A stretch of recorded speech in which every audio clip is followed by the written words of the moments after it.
What up, though? Fellas, do yourself a favor. Don't ever argue with women. You really shouldn't argue at all, but don't do it. You're not going to win. You're burning a lot of energy, and it's just pointless. Women use like 50,000 words a day. Women have a lot to say. Let them do all the fucking talk.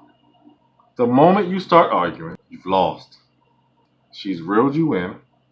She's controlling your emotions. The moment she reels you in. Another thing too is, fellas, is it just comes across as unattractive to women when you argue with them. Think about it. It comes across as feminine to them in some way. So let me give you an example. I mean, just imagine a woman just going off on you. Well, I told you to do this, and and basically you come back at her, supposed to be the man, like, right? Well, she'll be like, damn, who's the true man in the relationship? It's a complete waste of time, waste of energy.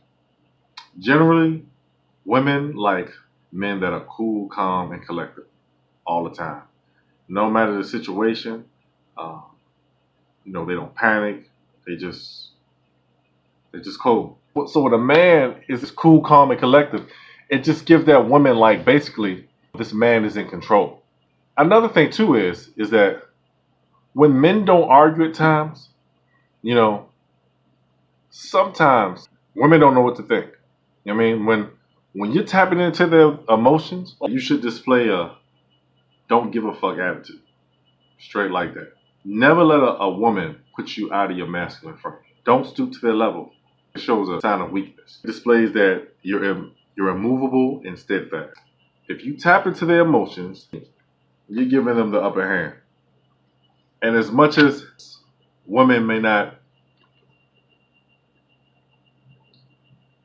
want to admit it, knowingly or unknowingly, women are great at pushing your buttons. They know how to get a reaction and they get a kick out of it. And they do this very well.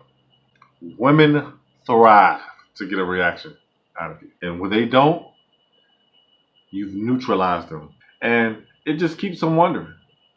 It can be scary when you don't know what your partner's not thinking. So if you don't want to argue, so what do? Separate yourself. Demand that you're not going to argue. Just be straightforward. If that's not what you want to do, that's, hey, I'm not going to argue with you. We can have this discussion later on. Straight like that. Especially if you're at a boiling point, because you might say some things that you might regret later on. Take charge and be clear that you're not going to argue with them. If they want to argue, they can argue by themselves. It's important to keep calm and separate, because you can make the situation much worse than what it really is. At the end of the day, if you get sick and tired of the constant arguing, then you gotta ask yourself, are we living together or are we dying together? So if you're dying together, then just leave. Simple as that. Straight like that. And I'm out.